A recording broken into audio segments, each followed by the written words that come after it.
No, bajar los brazos jamás, jamás, jamás. La voy a luchar con toda mi fuerza. Mientras tenga vida, voy a pelear porque se haga justicia. Eso, eso lo tengo clarísimo. Y me voy a aguantar todo lo que tenga que aguantar, pero yo quiero justicia. Y si tengo que apelar y recontra remil apelar, apelaré y recontra remil apelaré. Y voy a hacer todo lo posible. ¿Qué pasa cuando una víctima de violencia de género que teme por su vida denuncia, insiste, golpea puertas para protegerse y no la escuchan? ¿Cómo se llega a un femicidio? Esto es Lo Digo, el podcast de Shalom Bait sobre violencia de género. En este episodio vamos a hablar con Rocío Sperati Aquino, hermana de María Sperati Aquino, víctima de femicidio por parte de su expareja y padre de sus hijos, para repasar el camino recorrido por María pidiendo ayuda y cómo el Estado la dejó sola.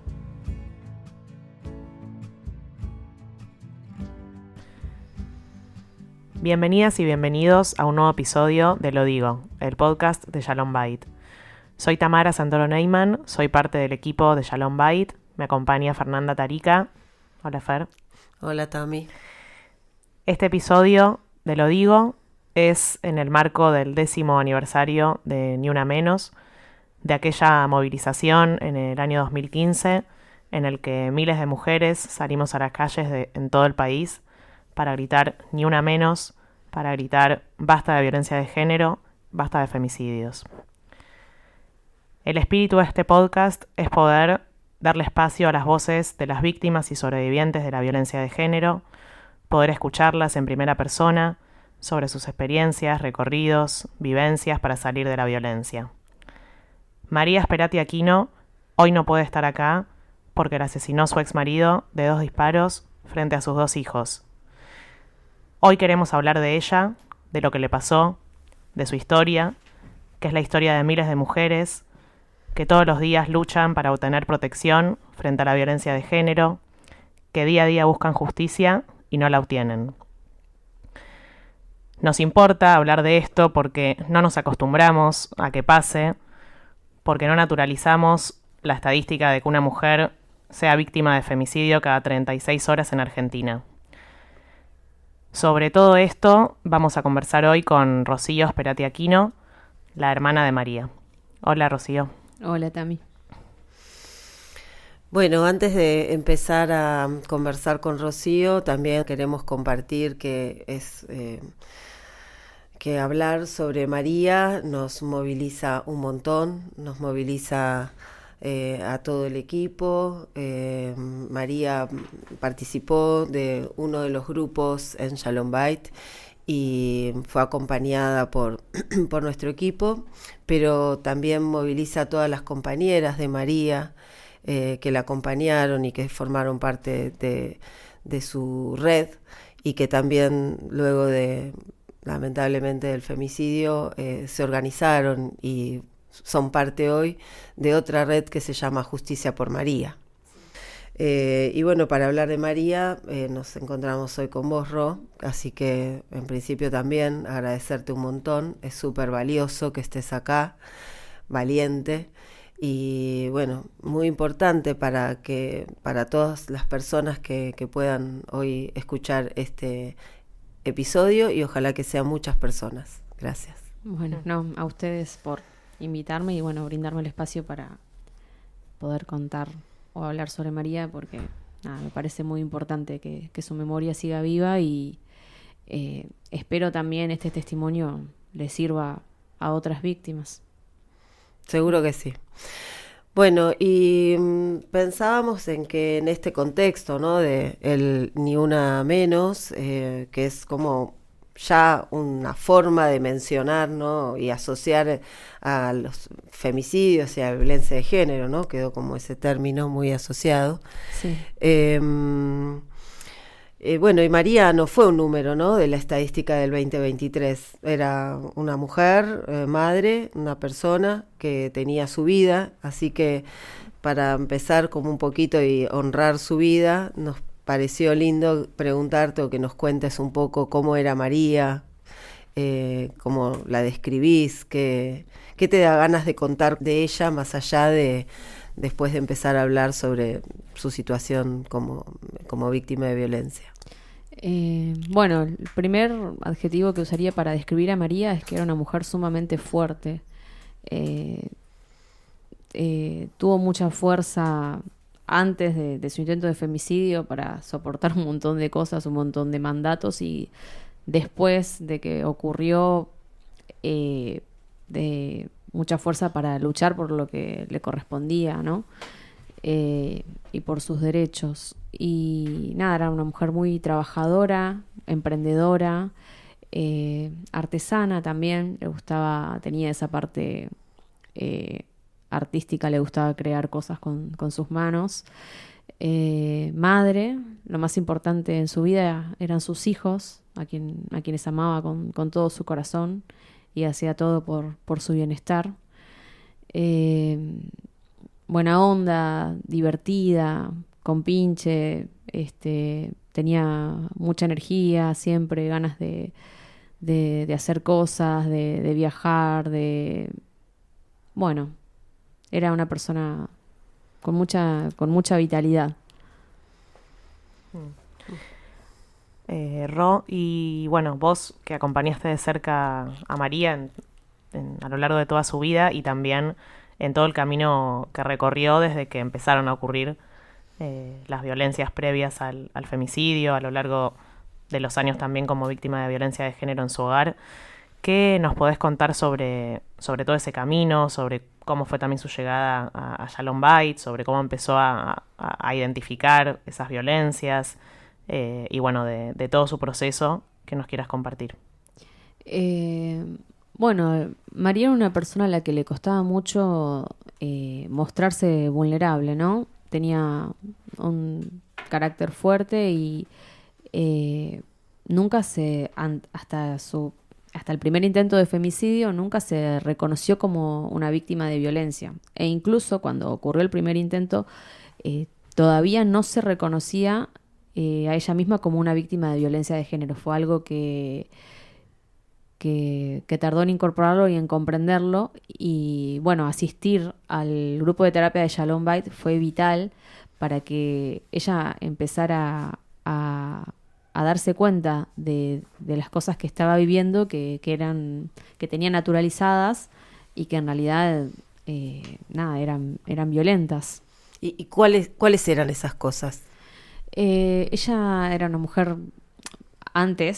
como digo, ¿no? Antes del primer intento de femicidio, era una mujer muy, muy conservadora, con los mandatos de la buena mujer muy, muy impuestos, ¿no? Y se esforzaba mucho en sostenerlos, ¿no? La buena mujer, la buena madre, siempre en su casa, que cocina, que limpia, que me caso con este hombre y me quedo con este hombre para toda la vida. Muy arraigada a lo que sería el deber ser, ¿no? Así es como era antes. Y después de lo que le pasó, fue empezando a deconstruirse. Eso como respecto de ella, lo que puedes describir como eran sus características, ¿no? Pero vos antes mencionabas que había como a lo mejor algunas señales o actitudes de su marido, ¿no? En ese momento, o inclusive podemos hablar antes de que fuera su marido, ¿no? Como fue el noviazgo, sí, que tal vez ella no identificaba como señales, ella o la familia, ¿no? O vos, o no sé qué edad tenías cuando se puso de novia, y si hubieron situaciones que digamos a la distancia podés leerlas de un modo distinto y qué cosas pasaban en ese momento, ¿no? Cómo las vivían, cómo las pensaban. Sí, yo tenía 9 años, creo, cuando empezaron 8 o 9 años cuando empezaron a salir. Mis padres no lo querían, sobre todo mi mamá, y ella prácticamente se escapó de casa para ir a vivir con él. Me acuerdo que él tomaba mucho en ese momento, se emborrachaba con frecuencia. En una de esas ocasiones estábamos mi hermanita y yo solas en casa y vino y rompió toda la casa de ellos, que era atrás de la nuestra. iban y venían, me acuerdo que iban y venían, la familia de él también era violenta, que una vez trataron de agredirla físicamente, que fue también un motivo de separación, pero bueno, siempre iban y venían, hasta que bueno, ella quedó embarazada de mi sobrino mayor y bueno, ahí un poco cambió todo, hubo más estabilidad y bueno, durante muchos años hubo como cierta tranquilidad, vamos a decir, ¿no? Después no hubo episodios violentos que sepamos y si bien no sé si era víctima de violencia físicamente, ¿no? Creo que él no la golpeaba, no quiero mentir sobre eso ni nada, pero sí creo que fue víctima de violencia psicológica, que fue manipulada para muchas cosas, y que muchas de esas cosas pensaban que eran ideas suyas y no se daba cuenta que en realidad eran ideas de su agresor que le iba metiendo poco a poco, ¿no? Por ejemplo, no sé, tenían una regla, por ejemplo, de no salir separados, por ejemplo, ¿no? Como que no tenían prohibido, tipo, salir cada uno por su cuenta con sus amigos separados. Si tenían que salir, salían juntos a todos lados o no salían. Y esto ella lo defendía a muerte y pensaba que era una idea suya. Y bueno, y así con otras cosas. Y bueno, también hay muchas cosas ella no revelaba porque no quería manchar su imagen de él frente a nosotros. ¿Y cuáles eran, digo, para hablar un poco de él, ¿no? ¿Cuáles eran las cosas que ella no revelaba, que él hacía en ese momento y que a lo mejor hoy se pueden interpretar de otra forma? Bueno, no quería que trabajara y esto, él no quería trabajar y tampoco quería que ella lo hiciera y esto se agudizó mucho en los últimos meses que tuvieron de relación. La convenció de dejar un negocio que ella tenía, que era una agencia de quiniela. Después ella empezó con el emprendimiento de la feria, porque bueno, ella era muy emprendedora y además tampoco no quería vivir mal, necesitaba ingresos, él no quería trabajar y tampoco... Y bueno, empezó, pero él llamó a un compañero de ella para increparlo para que no se le acercara, como unos celos exagerados, patológicos, no sé cómo decirlo. Le molestaba eso. ¿Qué más puede ser? Y sobre esto que preguntaba Fer de cómo era él, digamos, a los ojos de los demás, cómo lo veían en su personalidad, más allá de lo que después fuiste conociendo por lo que María empezó a contar una vez que se empezó a reconocer como víctima de violencia. No, él era buenísimo, ¿no? Para todos los demás era buenísimo, encantador. O sea, la verdad es que nosotros lo queríamos mucho. Para nosotros era parte de nuestra familia, ¿no? Estuvieron 20 años juntos. Siempre daba la impresión, ella siempre tenía ese carácter fuerte, así como medio gruñona. Siempre daba la impresión de que ella tenía más carácter que él para los de afuera, ¿no? Como que para los de afuera él se veía como alguien tranquilo, como alguien sumiso, pero no, nada que ver. Era muy manipulador. Tenía esta habilidad de venir y hablarte, por ejemplo, y no sé, si vos estás interesado en un tema, entonces él te hablaba sobre ese tema, como que opinaba igual que vos, entonces, no sé, te caía bien, era una persona que casi que sabía, no sé cómo explicarlo, sabía caer bien y de alguna forma te manipulaba, no sé. Una tontería. Me acuerdo, por ejemplo, una discusión que habíamos tenido. Había sido este caso famoso en España, el de la manada. ¿Se acuerdan? Sí, sí. Bueno, y no sé por qué estábamos hablando de eso, debatiendo, qué sé yo.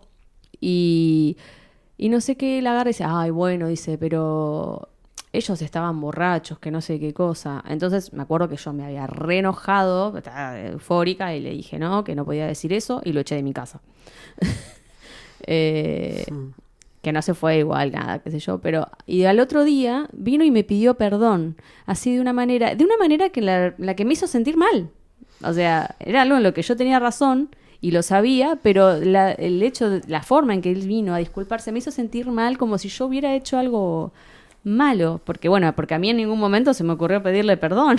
Claro. Entonces que él viniera así, y así era con un montón de cosas. Él, por ejemplo, era el aliado feminista, el deconstruido, ¿no? Porque yo en mi casa lavo los platos, ayudo con las cosas. Miren, él me ha llegado a decir, mirando el noticiero, una noticia de un femicidio, él me ha llegado a decir estas palabras como, ¿para qué? Pero no entiendo para qué las matan. Si se pueden separar y listo, ¿para qué? Así que, o sea, no nadie, ningún tipo está exento, diga lo que diga, de finalmente convertirse en un femicida.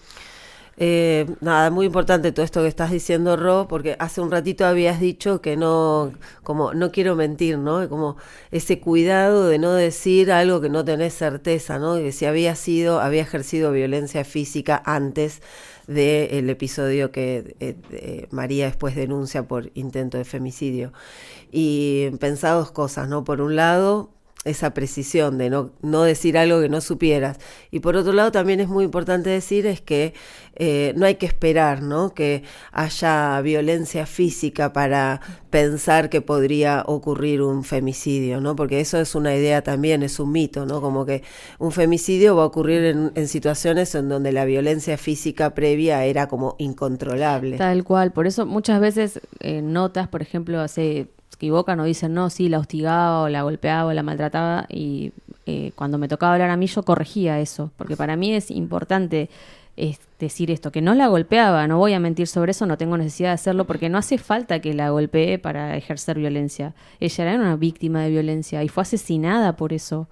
Y no tuvo que golpearla ni acosarla para eso. Simplemente ejerció violencia. Sí, pone en foco, digamos, o le da luz a algo que es como muy importante, ¿no? Si hay mujeres que están escuchando hoy esto y viviendo situaciones de violencia, tener como esto también presente, ¿no? Porque lo que se tiende a hacer es un poco a minimizar, forma parte del patrón de lo que le pasa a todas las víctimas de violencia, por lo que viven justamente al interior de sus hogares, como vos bien, muy súper claro lo explicabas, ¿no? Como este perfil manipulador en donde darte cuenta que estás viviendo una situación de violencia es difícil y que además hasta en algún momento vos te sentís te sentís mal por, en este caso, por ejemplo, la disculpa de él frente a un hecho puntual, ¿no? Como se dan vuelta las cosas, como la realidad se distorsiona.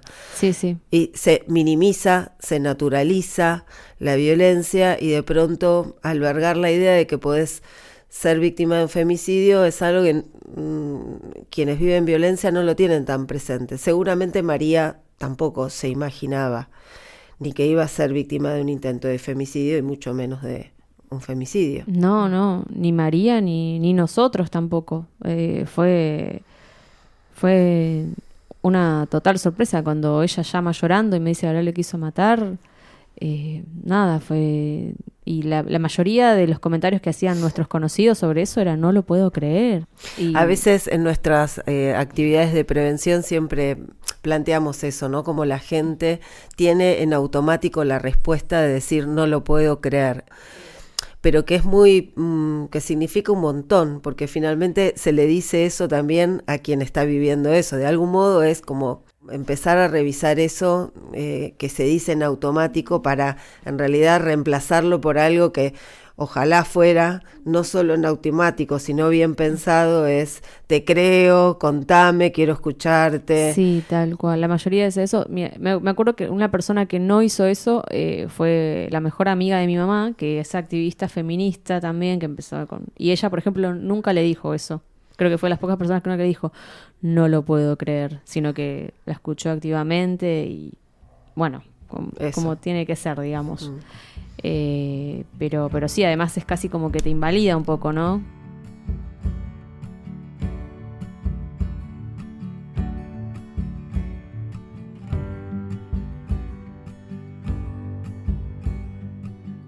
Bueno, y cómo fue, digamos, como la primera situación que ella denuncia, ¿no? Por el intento de femicidio. No sé si podés contarnos algo de eso. ¿Cómo te contó? ¿Qué es lo que pasó en ese momento? ¿Qué hizo con eso? Bueno, lo que pasó es que en la intimidad estaban en su habitación. Ella recién había salido de bañarse, él le ofreció hacerle unos masajes, a lo que ella accedió. Y después, sorpresivamente, la empieza a asfixiar desde atrás, con la pierna, le aprisiona el cuerpo y con el brazo la empieza a asfixiar.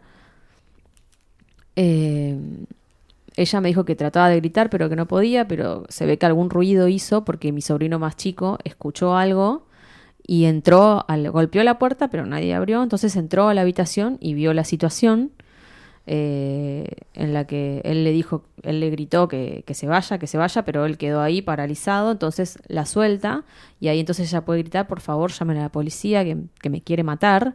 Mi sobrino mayor, que estaba en el living, escucha el grito de María, entonces sale corriendo descalzo, salta al paredón de atrás y se mete en la casa del vecino y le pide ayuda a la vecina que por favor llame a la policía. Y bueno, eso fue lo que pasó. La policía vino, pero no se lo pudieron llevar porque se supone que te tienen que agarrar, o tenés que estar medio muerta o lo tienen que agarrar con las manos en la masa, porque si no, no se lo pueden llevar preso. O sea, ¿la policía llegó al domicilio? Sí, después, sí. Después. ¿Y cómo siguió? María... O sea, ¿se fueron con María? Se fueron con María, la llevaron al hospital para que la revisen. Ella tenía las marcas en el cuello, tenía venitas reventadas en la cara de la fuerza que hizo tratando de respirar, tenía derrames en los ojos. Y después la llevaron a hacer la denuncia a la comisaría de la mujer. Uh-huh. ¿Y cómo la protegieron? Después de la denuncia no hubo protección porque, como te digo, no se lo podían llevar porque no lo agarraron infraganti, se la llevan a ella al hospital, después de hacer la denuncia. Que no la agarraron infraganti, que es imposible que eso suceda. Digamos. Sí, tal cual. Entonces ahí llegamos mi hermana menor y yo con mi cuñado, el novio de mi hermana menor. La alcanzamos en la comisaría donde ella deja la denuncia y después nada, la mandan a la casa. Ella obviamente, entonces volvimos a la que era su casa, donde estaba él, quedó ahí en la casa él. Volvimos solos, sin ningún tipo de protección ni nada, ni de custodia policial. O sea, teníamos... me acuerdo que llevamos un gas pimienta porque teníamos miedo, sobre todo mi hermana menor y yo. María quedó en el auto y fuimos a golpearle a la puerta, mi cuñado, mi hermana menor y yo, y a pedirle que por favor dejara la casa. Él a toda costa insistía que quería hablar con María, que tenía que hablar con María, que él tenía que hablar con María. Era obvio que quería hacerlo porque quería hablar con ella para ver si podía convencerla de deshacer la denuncia o de lo que sea. O sea, ahí en el momento de hacer la denuncia tampoco hubo una exclusión del hogar, la medida de protección de sacar al violento del hogar en ese momento. No hubo. Entonces él me dice, no, pero soy yo, me dice, no, la madre de mis hijos, no, nada que ver, me dice, le digo, no, vos quisiste matar a mi hermana, me dice, no, estábamos jugando. No, le digo, vos quisiste matar a mi hermana. Como vio que no podía convencerme, dice, no, es que tengo problemas psicológicos. O sea, al toque cambia el discurso, cambia la cara. Primero era como una sonrisa, no, estábamos jugando. Y yo le digo que no. Entonces me dice, pone como una cara de compungido y me dice, no, lo que pasa es que tengo problemas psicológicos. Como yo creo que fue como queriendo darme lástima, ¿no?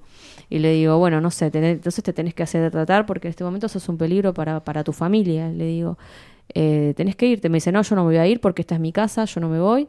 Le digo, bueno, entonces déjame pasar porque a buscar algunas cosas porque me las llevo a mi hermana a mi casa.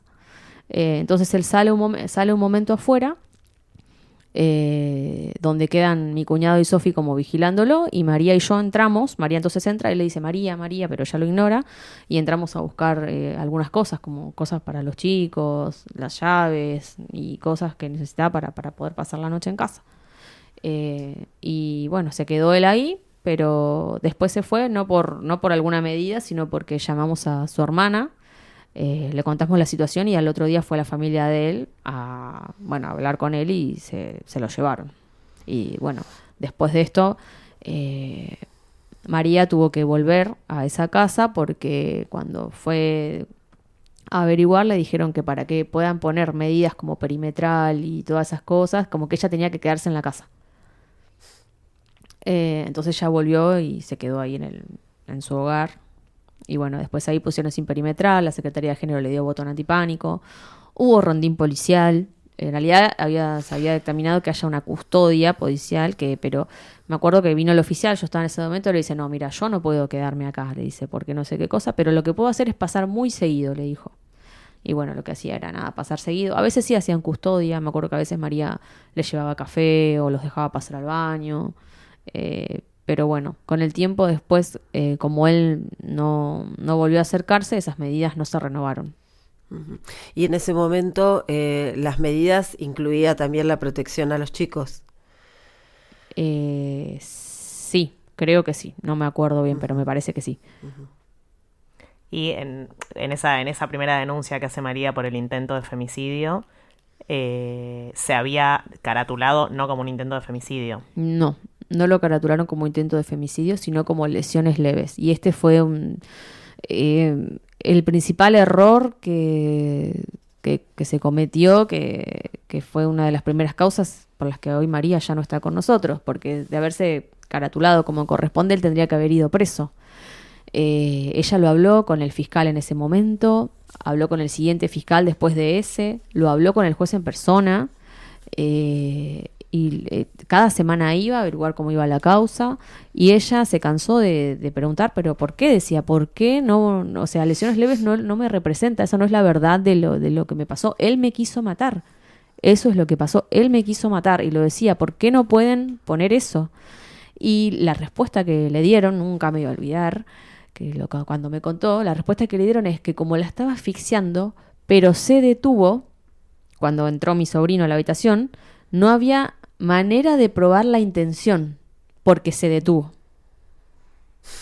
Esa fue la respuesta, que me parece casi una burla. O sea, ¿cuántas víctimas de femicidio mueren asfixiadas? O sea, la única entonces que la tenía que matar, porque si empieza a asfixiarla no puede mostrar la intención.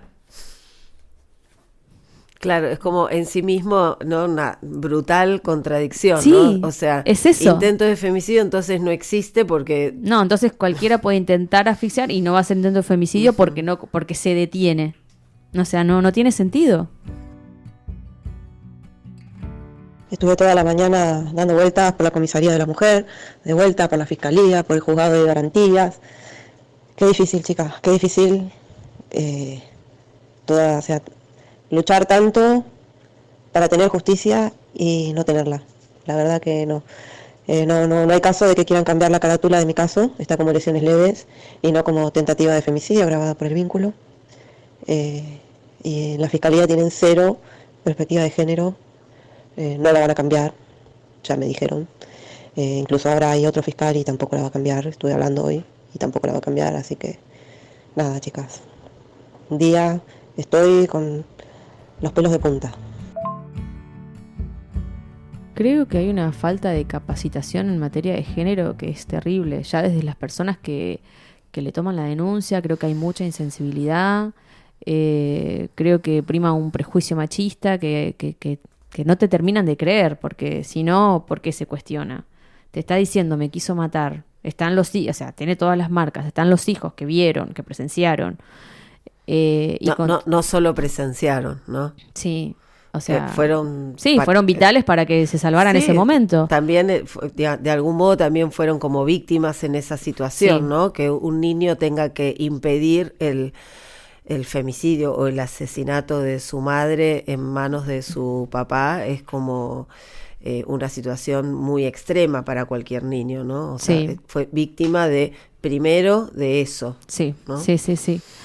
Pienso que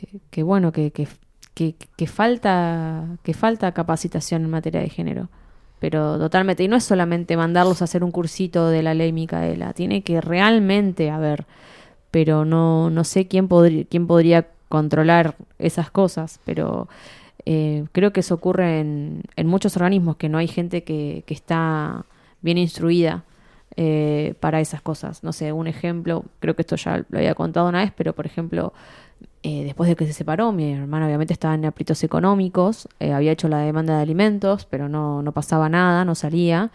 Entonces se acerca a la Secretaría de la Niñez porque dice, bueno, a ver si acá hay algún recurso, algo que me puedan decir, porque lo que están siendo vulnerados son los derechos de los niños, de mis hijos. Entonces, nada, se acerca para ver si había alguna opción, algo. No había, obviamente no hubo respuesta ni nada, pero el hombre que la atiende en ese momento, entonces le dice, pero vos hiciste la demanda de alimentos. Sí, la hice tal día, no sé qué cosa, hace cuánto. Dice, bueno, dice, pero vas a cobrar una buena suma, porque es retroactivo, no sé qué. Que es un comentario, o sea, malísimo, fuera de lugar, prejuicioso, como vas a cobrar una buena suma, como si ella fuera una vividora, ¿no? O sea, este arquetipo de la mujer vividora, ¿no? Como que le vas a sacar una buena plata, como si a ella le importara la plata, y como si hubiera plata en el mundo que pudiera pagar además todo el desgaste físico y mental de no saber si va a tener para comprarles comida al día siguiente, ¿no? Porque eso, ¿quién te lo paga? La amargura, la preocupación, el tener que andar corriendo para todos lados, buscando ayuda o tener que trabajar. Ella me decía a veces, no sé si tengo que decir si tendré que comprar hilo o comida. Como para poner un poco en contexto, para quienes están escuchando, sí. Es ella, no, aparte del hilo, que porque era artesana, sí, era tejedora. Era tejedora. No, pensaba ¿qué pasó después de la denuncia? O sea, el papá dejó de pagarles pagaba una cuota alimentaria. Nunca pagó. Él nunca pagó una cuota alimentaria, jamás. Nunca María pagó. sí inició la demanda de alimentos. Sí, pero no. Pero lo que sí me acuerdo es que él pidió la revinculación con los hijos. Que estoy segura que lo pidió para amedrentarla a ella, o eso o por insistencia de la familia, porque a él no le importaban los hijos, porque nunca un paquete de arroz, nunca un par de zapatillas, nada. Es más, me acuerdo que después de que se fue me mandó un mensaje diciéndome, mirá que me llamaron de Sur porque le van a cortar la luz a María. O sea, nunca les importó. Y bueno. Bueno, todo esto que estás diciendo corresponde, ¿no?, con el perfil de los varones que ejercen violencia y también de cómo hacia sus parejas o exparejas, y también de cómo ejercen su paternidad, ¿no? Como que no son dos cosas distintas, agredir a la pareja y ejercer la paternidad. La paternidad también es una paternidad violenta, en donde no se hacen cargo, porque, digamos, después de la denuncia, si él hubiera tenido un vínculo afectivo profundo con sus hijos, tampoco es necesario que la madre inicie la cuota alimentaria, ¿no? Como cualquier hombre tiene todas las posibilidades del mundo, siempre padre, de cubrir las necesidades de sus hijos, ¿no? Claro. Cuando tiene que intervenir la justicia es que, bueno, están ocurriendo otras cosas, ¿no? Claro, además pedís revinculación, pero no te preocupas si comen, claro. No sé. Eso fue, digamos, el pedido de revinculación fue después de que María iniciara la demanda de alimentos. Sí, creo que sí. No me acuerdo bien, pero sí, me parece que sí. Bueno, y vos lo dijiste con mucha claridad, ¿no? Como que fue algo para amedrentar a María. Y nosotras en Shalom Bait, que acompañamos a mujeres en situaciones de violencia, que denuncian o que tramitan también las cuotas alimentarias, muchas veces se debaten en si la piden o no la piden, porque después me va a empezar a molestar con el tema de la revinculación. Digo, Eso me pasa a mí ahora. Exactamente, eso me pasa a mí ahora, que también estoy complicada económicamente, también tengo que mantener a mis sobrinos, y sé que está la opción, por ejemplo, de pedir, él está preso, pero me han dicho, por ejemplo, que si yo quiero pedir cuota alimentaria, que los tíos o los abuelos tendrían que hacerse cargo. Pero es como, no lo voy a hacer porque no quiero, porque estoy segura de que si pasa eso van a querer verlos, van a querer tener contacto, y los chicos no quieren saber nada. Que es algo, porque también lo mencionaste antes y me parece importante hablar como de el entorno familiar del violento, ¿no? Sí. Y también, ¿no? O sea, si bien el padre podía comprar y ocuparse, la familia, los abuelos, también podrían hacerlo más allá de la intermediación de lo judicial, ¿no? Porque No. siempre quedamos como muy atrapados en lo Sí. judicial. Y hay cuestiones que se hacen desde otro lugar, desde el afecto, pero ¿no? de hecho fue peor, porque esta gente, o sea, María tenía unos locales de los que cobraba alquiler, antes de que pasara todo el quilombo, los alquilaba la hermana del femicida, y dejaron de pagarle, sabiendo que ese era o sea, supuestamente esa plata se la dieron a él, como que le pagaran a él, y ella le dijo, necesito esa plata para los chicos, y no les importó. O sea, dejaron de pagarle igual, aún sabiendo que esa era la fuente principal de ingreso de los sobrinos. Después le dejaron de alquilar porque no soportaban tener que pagarle a ella cuando tuvo que establecer un contrato y qué sé yo. Y cuando venían los nuevos inquilinos, la increpaban en el local frente a los inquilinos, quisieron agredirla físicamente, le rompieron el celular, hacían quilombo y después le rompieron los candados para que los inquilinos no puedan ingresar.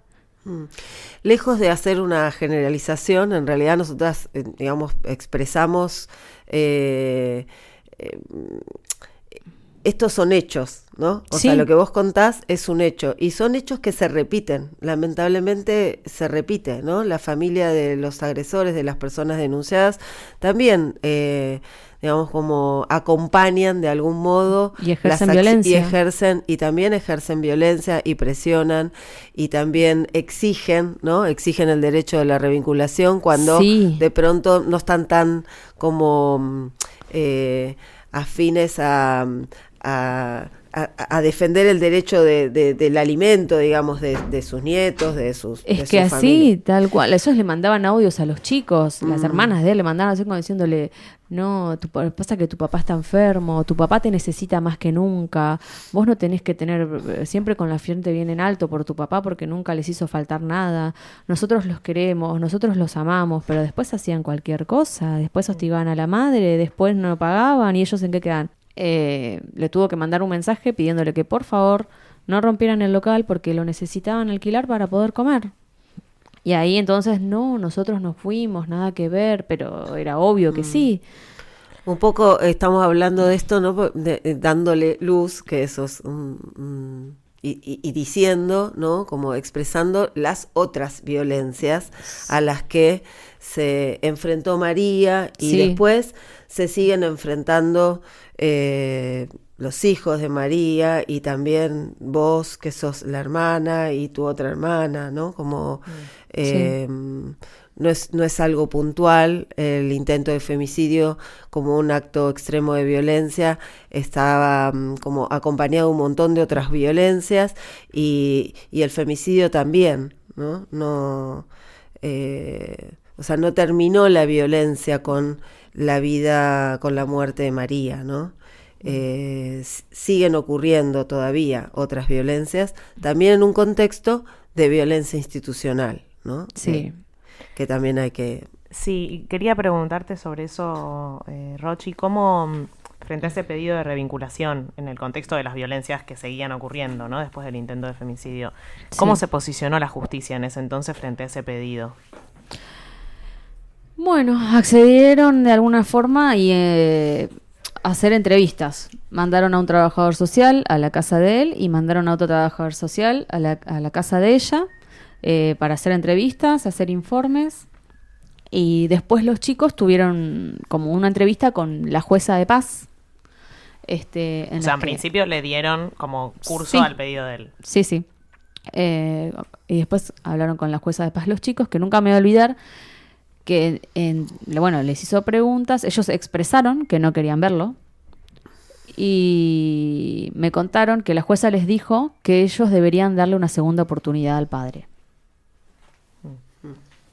¿Eso le dijo la jueza en las entrevistas? En la entrevista a los chicos, que dijeron que no querían verlo. Que dijeron, no, me parece terrible, una segunda oportunidad al hombre que trató de matar a su madre frente a ellos. Bueno, y que finalmente lo terminó haciendo. O sea que sí, de parte de las instituciones, sí.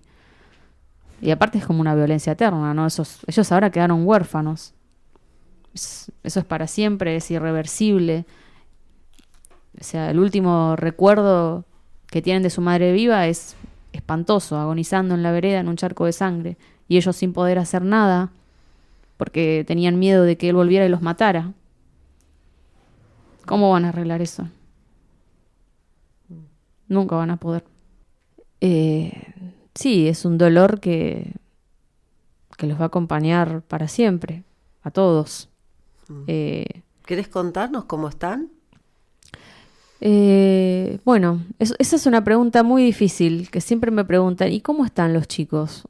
Y yo siempre digo bien, porque están bien, pero siempre pienso hasta qué punto bien, ¿no? O sea, ellos siguen llevando su vida lo mejor posible, súper contenidos, van a terapia, siguen con sus vidas normalmente, van a la escuela, tienen sus momentos de recreación, o sea, mi hermana menor y yo hacemos todo por su bienestar y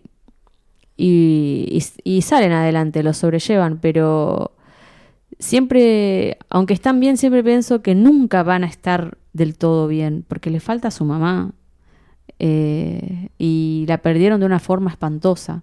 Entonces, sí, están bien, pero no están bien. Y tuvieron además que armarse de muchas herramientas para poder pasar todo. O sea, los primeros meses fueron muy difíciles, estábamos en constante estado de alerta. Mi sobrino mayor la pasó especialmente, que él fue el que vio al femicida con el arma en la mano y tuvo que meterse para proteger a su hermano menor, para avisarle en ese momento y escapar. Tenía pesadillas, soñaba que lo venía a matar, que nos venía a matar a todos. No podía dormir. Estaba tan mal que tuvo que irse de la casa un tiempo a vivir con unos amigos porque no soportaba estar en la casa, porque fue donde ocurrió todo. Y bueno, y eso hasta el día de hoy, que siente rechazo por esa casa, ¿no? Pensaba que veníamos hablando de las fallas en el sistema de protección y en el tema del riesgo, ¿no? de las violencias, y también escuchándote ahora pensaba en el daño de las violencias y en el impacto de muchas otras víctimas, ¿no? Más allá de María y de las víctimas, como cuando hablamos de las víctimas de violencia de género, bueno, las víctimas también de un femicidio, ¿no? ¿Y cómo estás vos, Rochi, como hermana de María? Como hermana de María, y yo sigo adelante, pero si me preguntás, yo estoy rota. Yo estoy rota para siempre. Estoy rota para siempre y nunca va a tener arreglo, porque el único arreglo sería que esté mi hermana y no está. Y mi hermana no merecía partir de este mundo, ni nadie merece partir de este mundo de esa manera. Me atormenta que se haya ido así. Pienso sus últimos momentos y es una tortura. No hay día que no piense en ella. Trato de recordarla siempre desde lo bueno y con amor, pero es una espina clavada, un vacío en el alma que sé que voy a morir con eso, que no se va a ir nunca. Es un dolor con el que voy a convivir, es una falta de una inconformidad que me va a acompañar para siempre.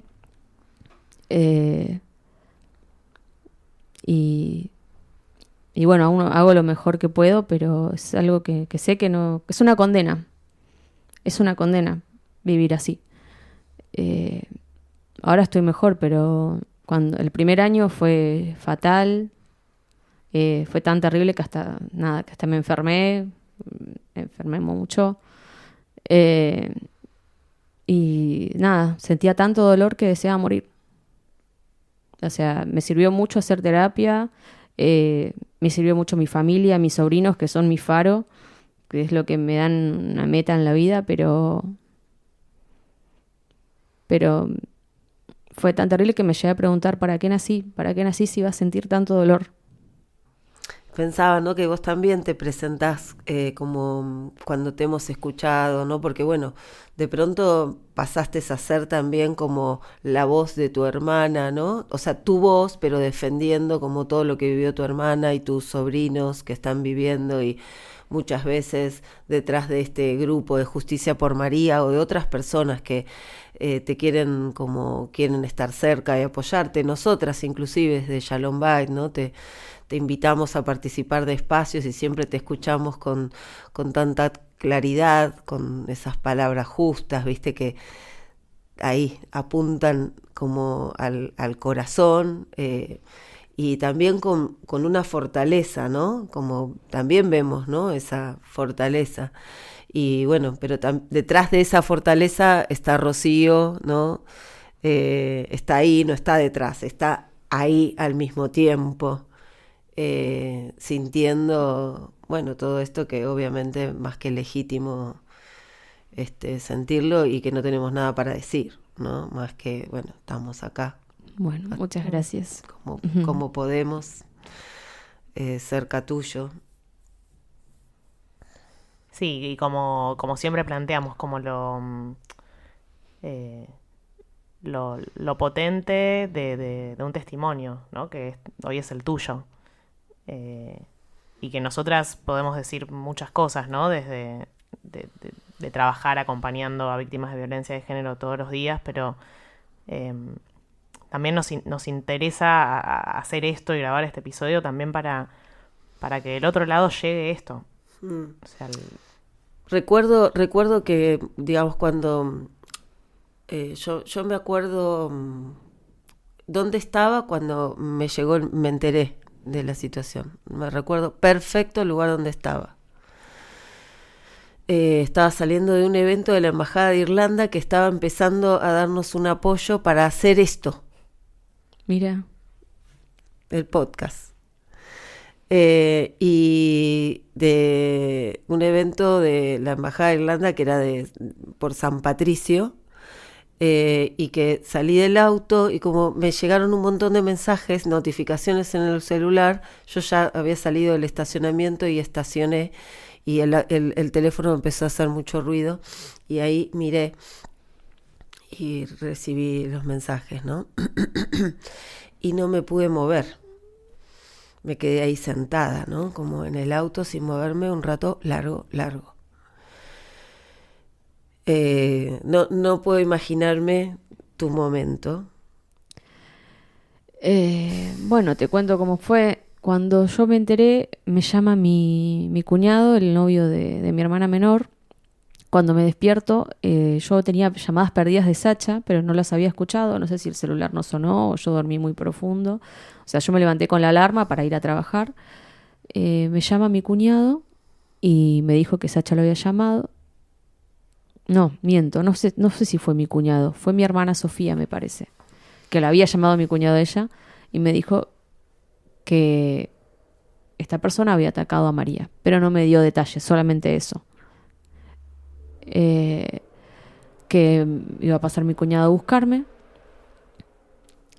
para ir a verla. Entonces yo sabía que le había atacado, pero no sabía qué le había pasado. O sea, no sabía qué le había pasado. Entonces lo llamo y bueno, me dijo que no sabía a dónde se la habían llevado, que sí que había ido a la ambulancia. Entonces le pregunté, ¿le disparó? Y me dijo que sí. Entonces lo primero que me contó, le dijo, bueno, está bien, tranquilo, hiciste bien, vos protegiste a tu hermano, está bien, hiciste lo que podías hacer, quédate tranquilo. Ahora vamos para allá. Vino mi cuñado a buscarme y entonces alguien nos avisa que ya estaba en el hospital Cuenca de Cañuelas. Y me acuerdo que iba rezando y rogando por favor que viva. Que viva, por favor, que viva, por favor, que viva. En el camino les fui avisando a mi gente más cercana, a mi mejor amiga, familiares. Llegamos al Cuenca. Casi Sofía vino del trabajo, casi llegamos al mismo tiempo. Y cuando llegamos, una amiga de María, muy querida, estaba gritando, está muerta, y gritaba. Entonces entramos a una salita donde estaban mis sobrinos llorando a mares y entonces, nada, la confirmación de lo que había pasado y hablé con una médica que me explicó que hicieron lo posible, pero que la habían baleado en la cabeza y que si queríamos verla. Entonces, nada, la prepararon como para que podamos pasar a verla y despedirnos. Ese primer momento, la imagen en que vi el cadáver de mi hermana, nunca me lo voy a olvidar. Tuve pesadillas con eso. Nada, me acuerdo de haberla tocado, haberla besado.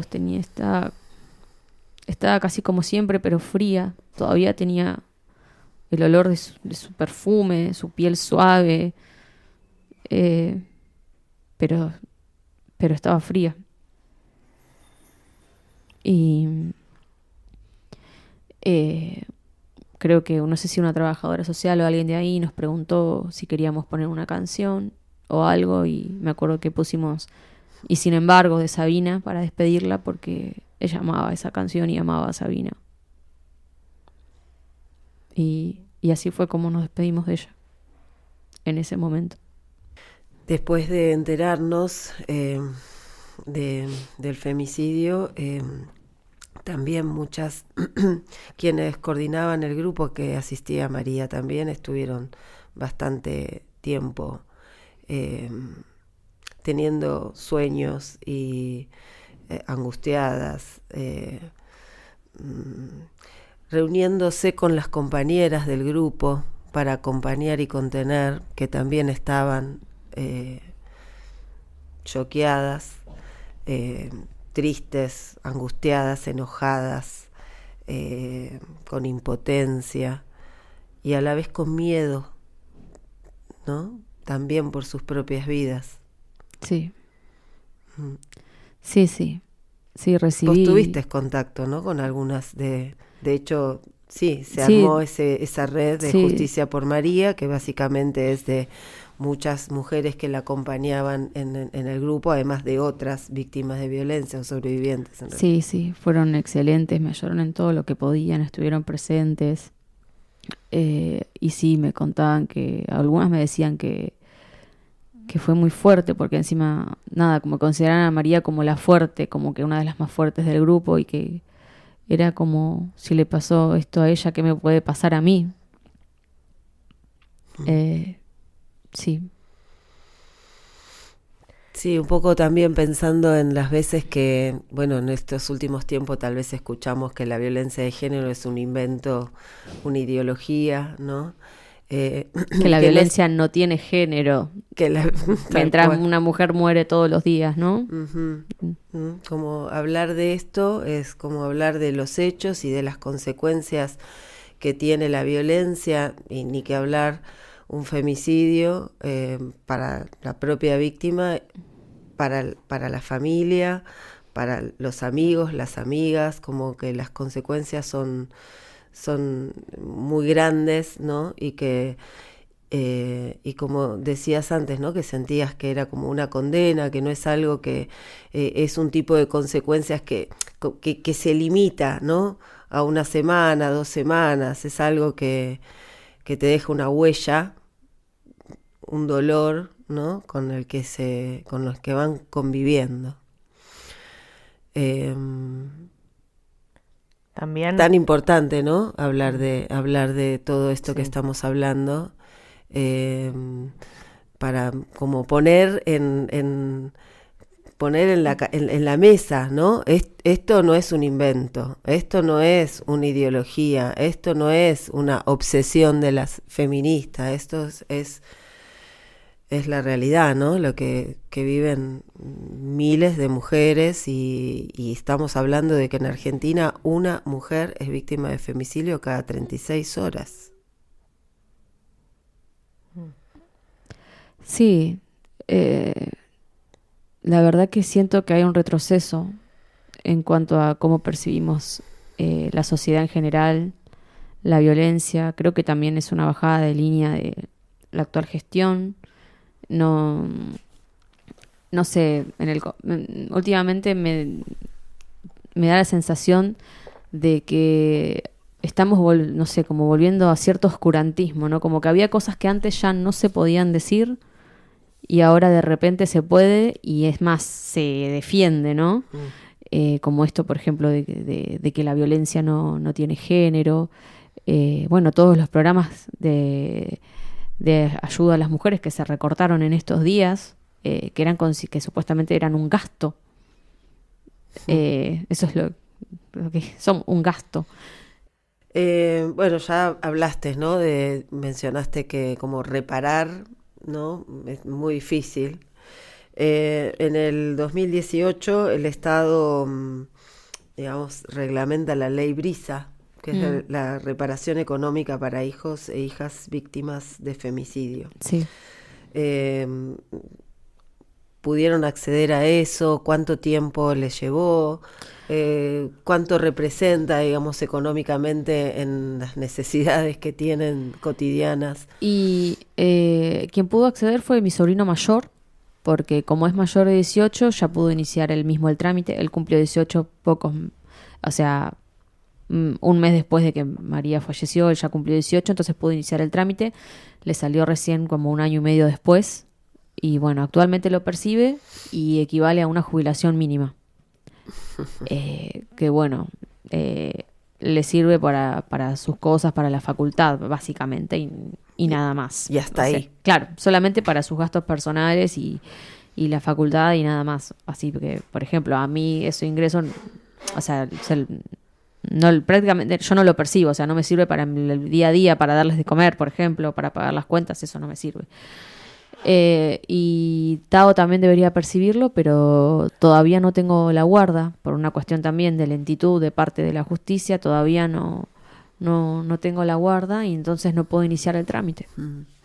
También habías mencionado que siguen viviendo en la casa, digamos, donde ocurrió el femicidio, ¿no? Como que eso pasó en el garaje, en una...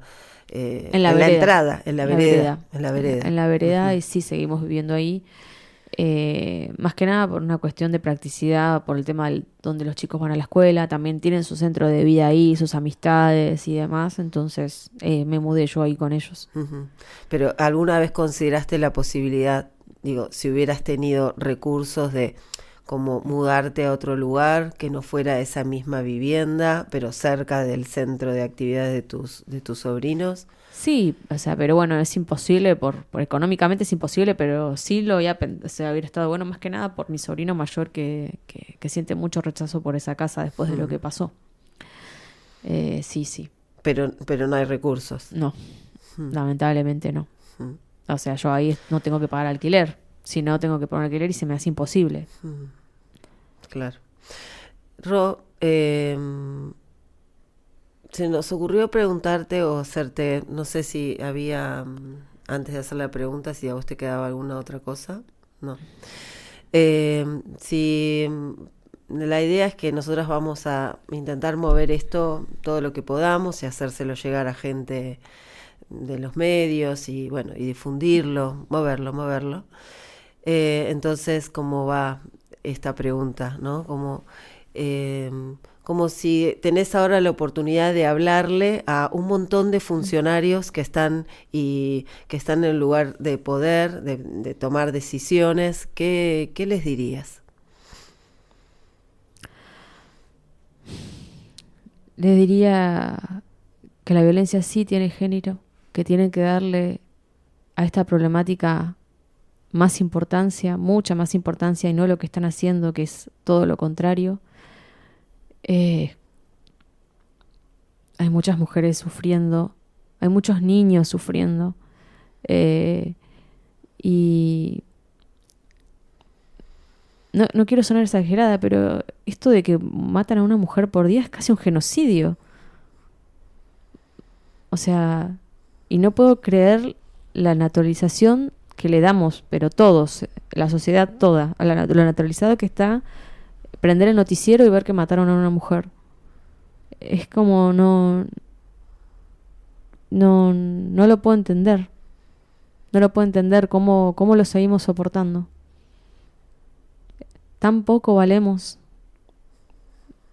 que todos los días nos matan y no hacemos nada. No sé, siento que tendríamos que salir a romper todo a veces.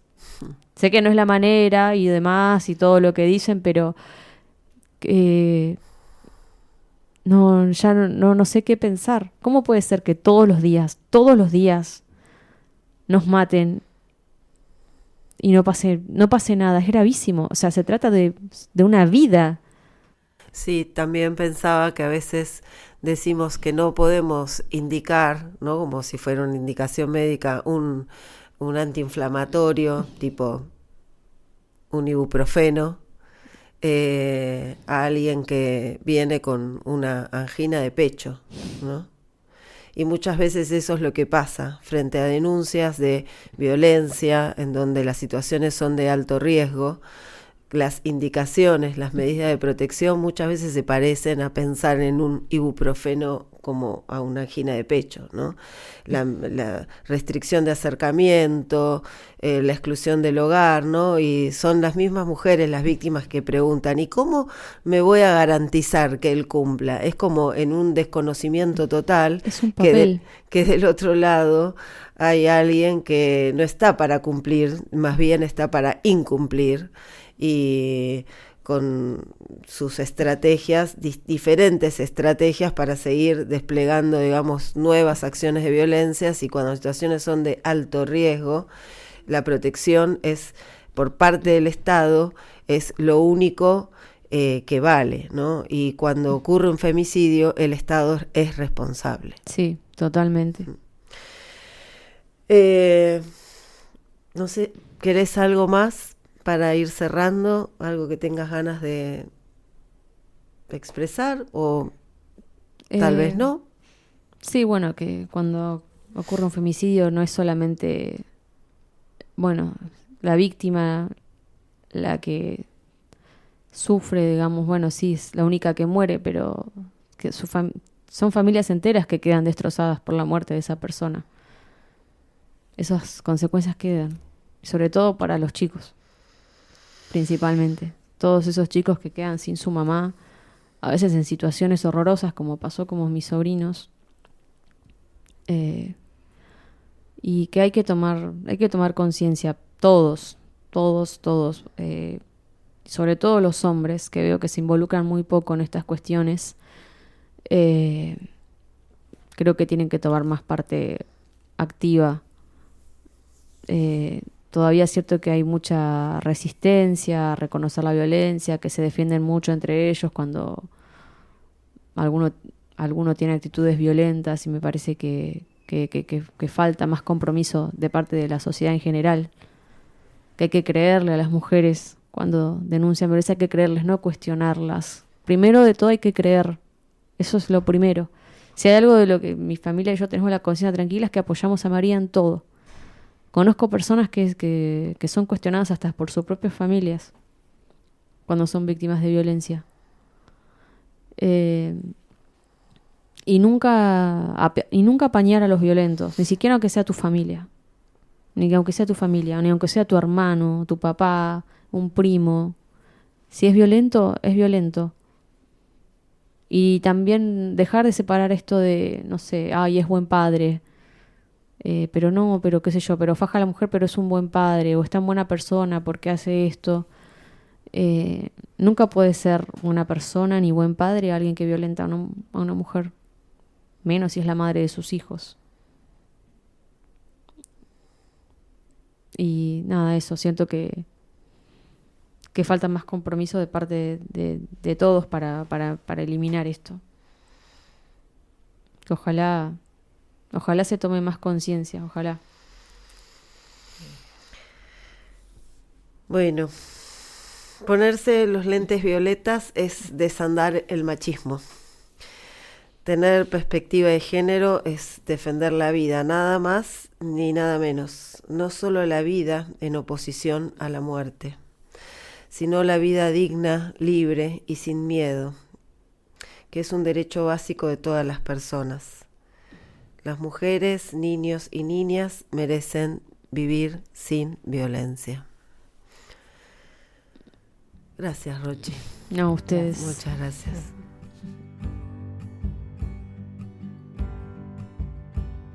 Sí, todo es difícil. Parece que todo está hecho así, o sea, todo cuesta arriba para nosotras. Todo es complicado, todo. Es como que estamos todo el tiempo nadando contra la corriente y con el agua al cuello. Así se siente. Pero bueno, ¿qué va a ser? Algún día las cosas serán distintas, espero. Esto fue Lo Digo, el podcast de Shalom Bait. Si estás en una situación de violencia de género o te resultó familiar algo de lo que escuchaste, no estás sola. Podés contactarte con nosotras. Hay salida de la violencia de género.